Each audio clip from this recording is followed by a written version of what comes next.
Hola, buenos días o buenas tardes, dependiendo de cuándo veas esta cápsula. Hoy vamos a trabajar la cápsula número 3 de Historia, Geografía y Ciencias Sociales. La colonia. El objetivo es comprender el periodo colonial y las principales características de su sociedad. Pero primero tenemos que saber qué es la colonia. Es un periodo de la historia de Chile que transcurre entre los años 1598, desde la batalla de Curalaba, y 1810, año en que se inicia el proceso de independencia de Chile. Durante la colonia, España ejerció un fuerte dominio sobre sus colonias a través de una organización que abarcó aspectos políticos, económicos, sociales, religiosos y militares. Es decir, durante este periodo de Chile fue territorio dominado y administrado por un país extranjero, en este caso España, con un gran poder. ¿Dónde se ubica la colonia? Se ubica la colonia después del periodo de descubrimiento, que va entre 1492 y 1553, donde Diego de Almagro llega a Chile. Luego del periodo de conquista, que va entre 1541 y 1598, que es cuando llega Pedro de Valdivia y funda lo que es Santiago y comienza todo este proceso de conquista de Chile.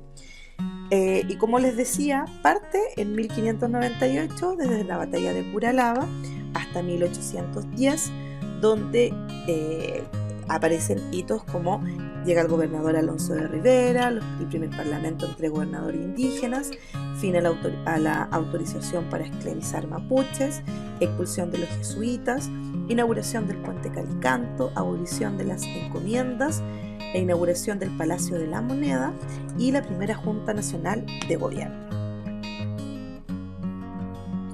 La sociedad colonial tuvo un carácter estamental, o sea, habían clases sociales, había sociedad de castas determinada por una etnia o por un nacimiento.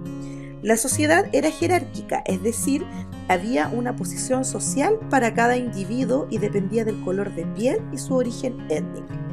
Se trató de una estructura rígida que proporcionaba escasas posibilidades de surgir o moverse al interior de ella. ¿Qué quiere decir esto? Que un mestizo nunca iba a ser un criollo y que un criollo nunca iba a ser un peninsular, o que un criollo luego iba a pasar a ser un mestizo. Eso nunca ocurría. ¿Qué grupos sociales podíamos encontrar en esa época? Teníamos los peninsulares, que eran aquellos que eran originarios de España, que vivían, habían llegado en barco desde Europa y fueron lo más alto en la sociedad. Tenían el poder político y ocupaban los cargos públicos de administración. Luego venían los criollos, que eran los hijos de estos peninsulares, pero que sí habían nacido en América.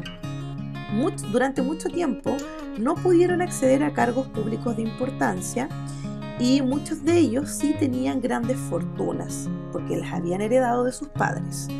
Luego venían los mestizos, que eran los hijos de estos europeos peninsulares e indígenas. En Chile, así como en muchas partes de América, fueron el grupo mayoritario. Nosotros podríamos decir que Chile está compuesto en mayor parte de mestizos. Otro grupo de mestizos fueron los mulatos, mezcla de africanos y europeos, los zambos, mezcla de indígenas y africanos, y a pesar de ser libres, sus derechos eran mínimos. Luego vamos a ver un poco lo que era el proceso de mestizaje y las mezclas que se dieron entre todas estas etnias. Luego venían los indígenas, que eran los originarios que vivían en este país. Vivieron la catástrofe demográfica y luego una paulatina recuperación. Fueron objeto de evangelización, o sea, los volvieron cristianos y entregados como mano de obra, forzados por medio de encomiendas en Chile. En Chile hubo un grupo que se resistió al dominio español, que fueron los mapuches. Y por último, los negros. En general tenían menor estatus social y en algunas zonas fueron los grupos más numerosos. Llegaron a América como esclavos, los traían desde África, y su condición traspasaron a sus descendientes. O sea, si ellos tenían hijos, estos también eran esclavos. En Chile, si bien existieron, pero su presencia fue muy baja. Y aquí tenemos lo que es el mestizaje. El mestizaje va a ser el proceso de mezcla que existió en América entre las etnias. Y como lo nombraba anteriormente, de un español peninsular con un indígena nacía un mestizo. De un español peninsular con un negro, que venía esclavo de África, nació un mulato. Y de un negro con un indígena, que eran las dos etnias que servían en lo que era el esclavismo en Chile, surgió lo que era un samo.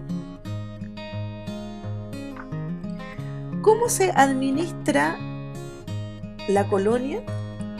En España se estableció una organización determinada para las colonias en América. Esto quiere decir que las colonias dependían de España, no eran libres. Y especialmente el rey de España era la autoridad máxima, pero el rey estaba en España, pero sí tenía un representante en América que se denominaba virrey y estaba a cargo de los virreinatos en América. Un virreinato fue un organismo de gobierno más importante de España en América. A su cabeza estaba el virrey, funcionario de total confianza del rey y nombrado personalmente por este. Era como el presidente cuando nombra a los ministros, pero se denominaba virrey.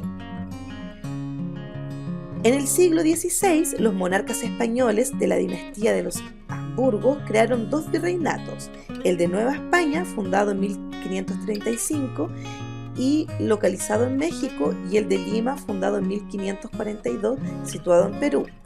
Cada virreinato estaba integrado por diversas gobernaciones. El Reino de Chile, por ejemplo, era parte de lo que era el Virreinato del Perú. Y teníamos 4 virreinatos: el Virreinato del Perú, el Virreinato de La Plata, el Virreinato de Nueva España y el Virreinato de Nueva Granada. Estos eran los virreinatos de España. En América del Sur, el único territorio que no se tomaba era lo que era Brasil, ya que era un territorio de portugués, que habían conquistado los portugueses. Chile, como les decía, era una capitanía general y pertenecía al Virreinato del Perú.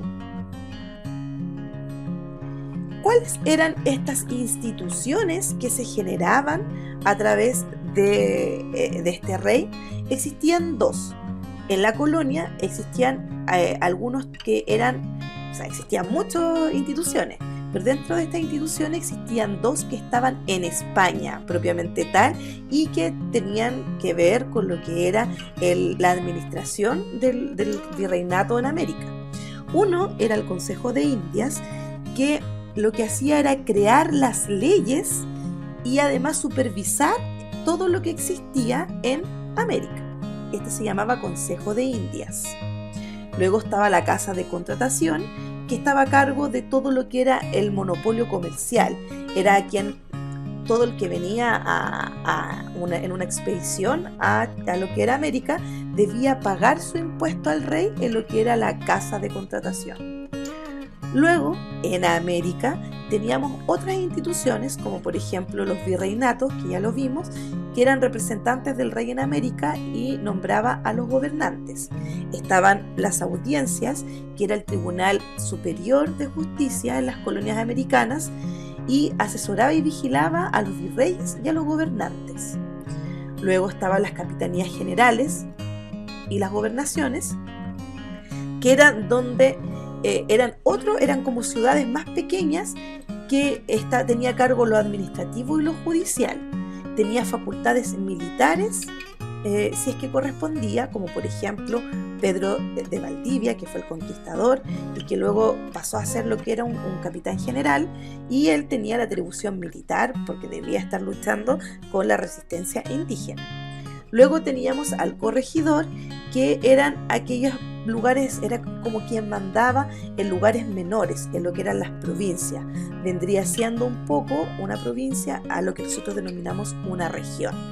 Y por último estaba el cabildo, que era lo que más se parece a lo que es un municipio, a una comuna. Estaba representada por los vecinos de la ciudad y se encargaba de aspectos administrativos. Habían 2 tipos de cabildo: el cabildo abierto, que era de los vecinos para tratar temas de alta importancia, y estaba el cabildo abierto pero pero este cabildo abierto era de los funcionarios más importantes para temas administrativos. O sea, estaba el cabildo abierto y un cabildo abierto, pero que no era tan abierto, sino más cerrado, que era un cabildo propiamente tal, que era solamente para tratar los temas administrativos y solo se reunían los funcionarios, aquellos que eran representantes de este cabildo. Pedro de Valdivia, en 1541, fundó la primera ciudad chilena, Santiago del Nuevo Extremo, y creó inmediatamente el Cabildo de Santiago. El Cabildo fue una institución de mucho poder, de hecho asumió facultades políticas que no le correspondían y que eran propias del rey, como nombrar un gobernador del Reino de Chile, que fue lo que hicieron a Pedro de Valdivia en 1541, o destituir a otro gobernador, como se hizo en 1655 en el Cabildo de Concepción.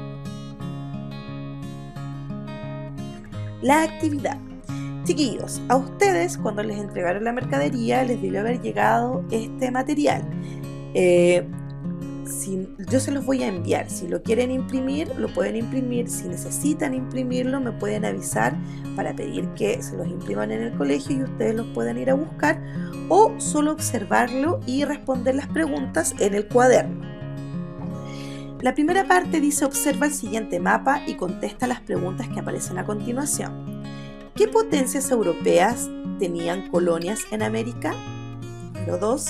¿Qué territorios del continente ocupó cada uno de ellos, cada una de las potencias europeas?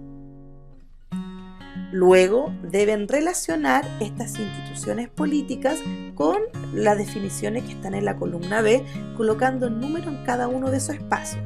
Tenemos la columna A, Rey de España, Real Audiencia, Gobernador, Capitán General, Casa de Contratación, Cabildo, Consejo de Indias, y luego en la columna B tenemos asesoraba al rey y creaba leyes para América, máxima autoridad del virreinato, controla el monopolio comercial, preside la Real Audiencia, máxima autoridad de la colonia, depende del rey y cumple las funciones gubernativas y militares, representa a los vecinos y a la administración de la ciudad, y el máximo tribunal de justicia en América.